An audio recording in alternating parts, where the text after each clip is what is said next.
Hello, everyone. Welcome to the Newsbrowse News broadcast. GHUNet reports on a statement attributed to Donald Trump by various media outlets. According to these reports, Trump threatened to destroy Iran's energy infrastructure if a deal is not reached between the parties involved. This flash news item highlights escalating tensions regarding potential future negotiations or conflicts involving Iran and suggests a strong stance from the former U.S. president on the matter.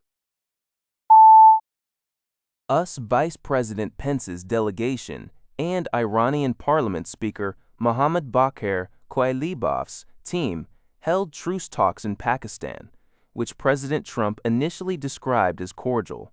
However, the negotiations ultimately collapsed due to three key demands from Iran that reportedly crossed American red lines, according to sources cited by the New York Times. First, Iran refused to immediately open the Strait of Hormuz, insisting on maintaining control until a final peace agreement was reached. Second, Iran would not surrender its over 400 kilograms of 60% enriched uranium, which is nearing weapons-grade levels, and even proposed an unacceptable counteroffer. Third, Tehran demanded the unfreezing of approximately $27 billion in overseas oil revenues for post-war reconstruction and sought war reparations from the U.S. for 6 weeks of airstrikes. Following the breakdown, and even before Pence returned to Washington, President Trump announced a counter-blockade of the Strait of Hormuz and vowed to thoroughly resolve Iran. This news is from Thai Sounds.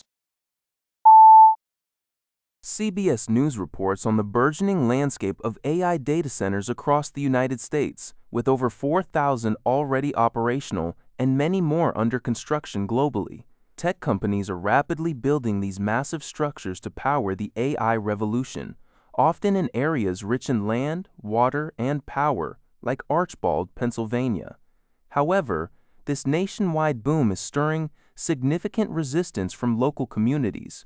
Residents, exemplified by those in Archbald, express alarm over the potential environmental impact, rising electric utility bills, and the irreversible alteration of their town's character. The article highlights a growing debate, with local efforts in Archbald successfully stalling some projects and even leading to local political changes. Industry leaders, such as Digital Realty CEO Andy Power and Pennsylvania Senator Dave McCormick, acknowledge community concerns but emphasize the vital role of these data centers in fostering technological breakthroughs and economic growth. Conversely, critics like Senator Bernie Sanders and Representative Alexandria Ocasio-Cortez are calling for a moratorium on new construction until stronger AI regulations are enacted by Congress.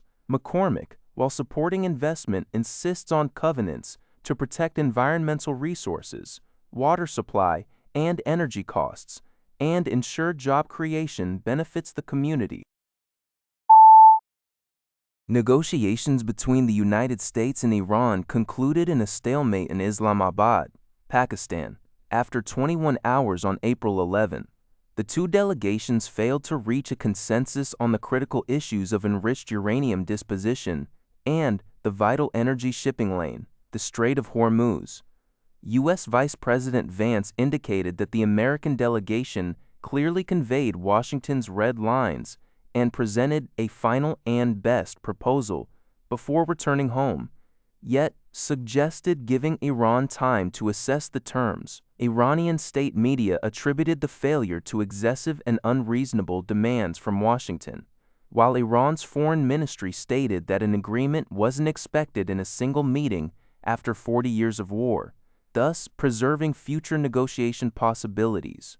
Pakistan, through its Deputy Prime Minister and Foreign Minister Dar, affirmed its commitment to mediating dialogue and urged both nations to uphold the 2-week temporary ceasefire that began on April 8th. This news is from Yo Shabak.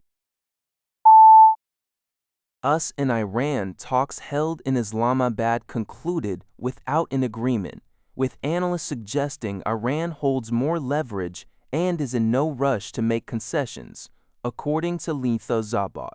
U.S. Vice President Vance announced the failure after 21 hours of negotiations, stating Iran refused U.S. conditions, including a pledge not to develop nuclear weapons.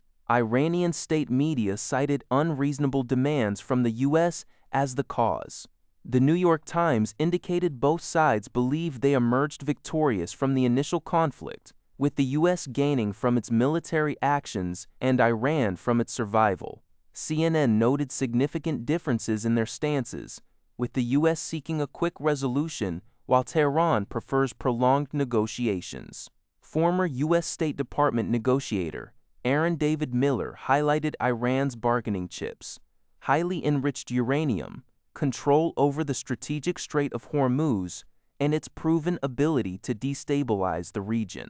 President Trump now faces a difficult decision: escalate the conflict or continue protracted negotiations on Iran's nuclear program and control of the Strait of Hormuz. However, the New York Times suggests large-scale military action is politically unfeasible for Trump due to potential economic repercussions from renewed oil supply disruptions and rising prices. Meanwhile, Singapore's The Straits Times reported analysts and officials believe Iran is prepared for a prolonged conflict, with an extensive industrial base for military equipment and sufficient food reserves for at least 6 months.